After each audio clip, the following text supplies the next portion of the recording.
ہم جیسے ہی ان کے بیچ سے گزرے، دعا و سلام اور خوش آمدید کے الفاظ سے ہمارا خیر مقدم شروع ہو گیا۔ ان کے رویے اور الفاظ کی تاثیر میری روح کی گہرائیوں میں اتر رہی تھی، اور ان کے وجود سے اٹھنے والی خوشبوئیں میرے احساس کو سرشار کر رہی تھی۔ یہاں داخل ہوتے ہی مجھے یہ محسوس ہوا کہ میرے اندر کوئی غیر معمولی تبدیلی آئی ہے، لیکن اس وقت میری ساری توجہ فرشتوں اور یہاں کے دلکش ماحول کی طرف تھی، اس لیے میں زیادہ توجہ نہیں دے سکا کہ میرے ساتھ کیا ہوا ہے۔ میں اس کیفیت کو بس یہاں کے ماحول کا ایک اثر سمجھا۔ چلتے چلتے مجھے کچھ خیال آیا تو میں نے صالح کے کان میں سرگوشی کی، یار یہ تو ٹھیک ہے کہ یہ لوگ مجھے کوئی نجات یافتہ شخص مان کر میرا استقبال کر رہے ہیں، لیکن یہاں میری ذاتی واقفیت تو کوئی نہیں ہے، کیا یہاں تمہارا کوئی واقف ہے؟ میری بات سن کر صالح ہنستے ہوئے بولا، عبداللہ آج ہر شخص اپنی پیشانی سے پہچانا جائے گا کہ وہ کون ہے۔ تمہیں علم نہیں مگر تمہارا پورا تعارف تمہاری پیشانی پر درج ہے، تم دیکھتے جاؤ آگے کیا ہوتا ہے۔ قطار کے اختتام پر کھڑا ایک وجیح فرشتہ جو اپنے انداز سے ان سب کا سردار معلوم ہوتا تھا میرے پاس آیا اور میرا نام لے کر اس نے مجھے سلام کیا۔ میں نے سلام کا جواب دیا، پھر وہ بہت نرمی اور محبت سے بولا، ہمیشہ باقی رہنے والی کامیابی مبارک ہو۔ میں نے جواب میں شکر ادا ہی کیا تھا کہ وہ دوبارہ بولا، کیا آپ آئینہ دیکھنا پسند کریں گے؟ میری سمجھ میں نہیں آیا کہ اس نے یہ بات مذاق میں کہی تھی یا سنجیدگی سے، کیونکہ اس وقت آئینہ دیکھنے کی کوئی معقول وجہ مجھے سمجھ میں نہیں آ رہی تھی۔ تاہم اس نے میرے جواب کا انتظار نہیں کیا، ایک فرشتے کو اشارہ کیا اور اگلے ہی لمحے میرے سامنے ایک قد آدم آئینہ تھا۔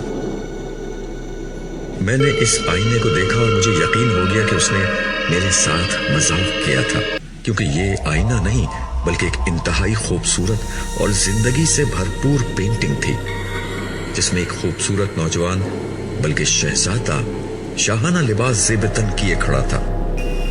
یہ تصویر کسی بھی اعتبار سے تصویر نہیں لگ رہی تھی، بلکہ یوں محسوس ہو رہا تھا کہ جیسے آئینے کے سامنے کوئی زندہ انسان کھڑا ہوا ہے۔ میں نے اس فرشتے کی طرف دیکھا اور مسکرا کر کہا، آپ اچھا مذاق کرتے ہیں مگر پینٹنگ اس سے زیادہ اچھی کرتے ہیں۔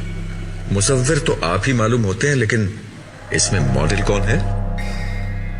فرشتے نے انتہائی سنجیدگی سے میری بات کا جواب دیا، پینٹر تو المصور یعنی مالک ذوالجلال ہے، البتہ ماڈل آپ ہیں۔ اس کے بعد اس نے صالح کو اشارہ کیا، وہ میرے قریب آیا اور میرا سر گھما کر دوبارہ پینٹنگ کی طرف کر دیا۔ اس دفعہ پینٹنگ میں اس نوجوان کے ساتھ صالح بھی نظر آ رہا تھا۔ میں حیرت سے کبھی صالح کو دیکھتا اور کبھی اس آئینے میں کھڑے دوسرے شخص کو، جس کے بارے میں ان دونوں کی متفقہ رائے یہ تھی کہ یہ میں ہی تھا، مگر یہ میں تو نہیں۔ میں نے بلند آواز سے کہا۔ جواب میں صالح نے یہ مصرع پڑھ دیا، اے جانے جہاں یہ کوئی تم سا ہے کہ تم ہو؟ لیکن یہ کیسے ممکن ہے؟ میں تو ایک بوڑھا شخص تھا اور جوانی میں بھی کم از کم ایسا تو نہیں تھا۔ اس دفعہ میری بات کا جواب فرشتے نے دیا، آپ ناممکنات کی دنیا سے ممکنات کی دنیا میں آ گئے ہیں، آپ انسانوں کی دنیا سے خدا کی دنیا میں آ گئے ہیں۔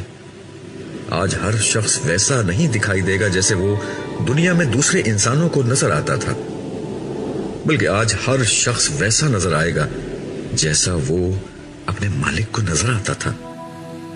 اور مالک کی نظر میں انسانوں کی صورت گری ان کے گوشت پوش پر نہیں بلکہ ان کے ایمان و اخلاق اور اعمال کی بنیاد پر ہوتی تھی۔